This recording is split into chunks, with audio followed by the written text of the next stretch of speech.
विद्या बिना मति गई, मति बिना नीति गई, नीति बिना गति गई, गति बिना वित्त गया, वित्त बिना शूद गए, इतने अनर्थ एक अविद्या ने किए। मित्रों, ये विचार हैं महात्मा ज्योतिबा फूले के, जो कि 19वीं सदी के प्रमुख समाज सेवक माने जाते हैं। उन्होंने भारतीय समाज में फैली अनेक कुरीतियों को दूर करने के लिए सतत संघर्ष किया। अछूतोद्वार, नारी शिक्षा, विधवा विवाह और किसानों के हित के लिए ज्योतिबा ने उल्लेखनीय कार्य किए हैं। महात्मा ज्योतिबा फूले का जन्म 11 अप्रैल 1827 को सतारा, महाराष्ट्र में हुआ था। उनका परिवार बेहद गरीब था और जीवन यापन के लिए बाग बगीचों में माली का काम करता था। ज्योतिबा जब मात्र 1 वर्ष के थे तभी उनकी माता का निधन हो गया था। ज्योतिबा का लालन पालन सगुना बाई नामक एक दाई ने किया। सगुना बाई ने ही उन्हें मां की ममता और दुलार दिया। 7 वर्ष की आयु में ज्योतिबा को गांव के स्कूल में पढ़ने भेजा गया, किंतु जातिगत भेदभाव के कारण उन्हें विद्यालय छोड़ना पड़ा। स्कूल छोड़ने के बाद भी उनमें पढ़ने की ललक बनी रही।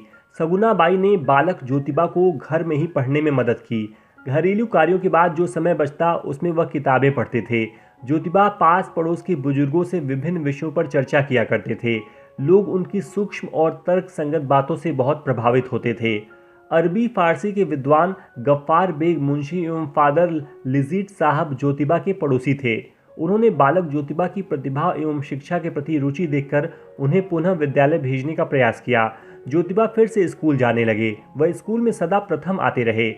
धर्म पर टीका टिप्पणी सुनने पर उनके अंदर जिज्ञासा हुई कि हिंदू धर्म में इतनी विषमता क्यों है, जाति भेद और वर्ण व्यवस्था क्या है। वह अपने मित्र सदाशिव बलराम गोंडवे के साथ समाज, धर्म और देश के बारे में चिंतन किया करते। उन्हें इस प्रश्न का उत्तर नहीं सूझता कि इतना बड़ा देश गुलाम क्यों है। गुलामी से उन्हें नफरत होती थी।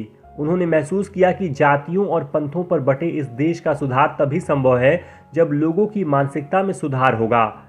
उस समय समाज में वर्ग भेद अपनी चरम सीमा पर था। स्त्री और दलित वर्ग की दशा अच्छी नहीं थी। उन्हें शिक्षा से वंचित रखा जाता था। ज्योतिबा को इस स्थिति पर बड़ा दुख होता था।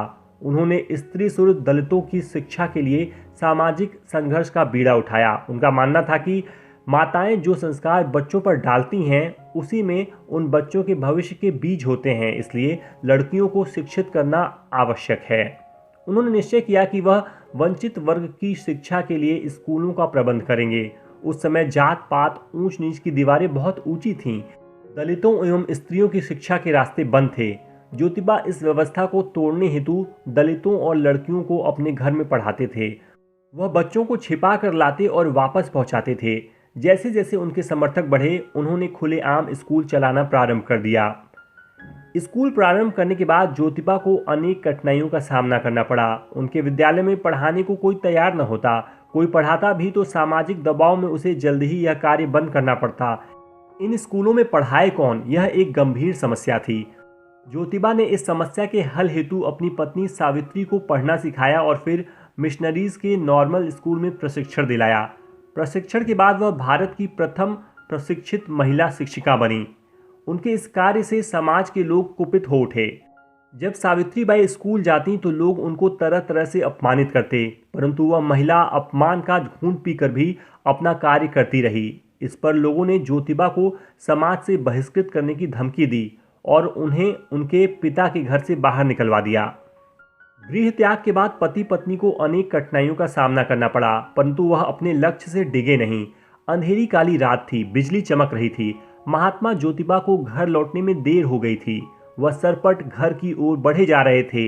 बिजली चमकी तो उन्होंने देखा कि आगे रास्ते में 2 व्यक्ति हाथ में चमचमाती तलवारें लिए आ रहे हैं। वह अपनी चाल तेज कर उनके समीप पहुंचे। महात्मा ज्योतिबा ने उनसे उनका परिचय व इतनी रात में चलने का कारण जानना चाहा। उन्होंने बताया, हम ज्योतिबा को मारने जा रहे हैं। महात्मा ज्योतिबा ने कहा, उन्हें मारकर तुम्हें क्या मिलेगा? उन्होंने कहा, पैसा मिलेगा, हमें पैसों की आवश्यकता है।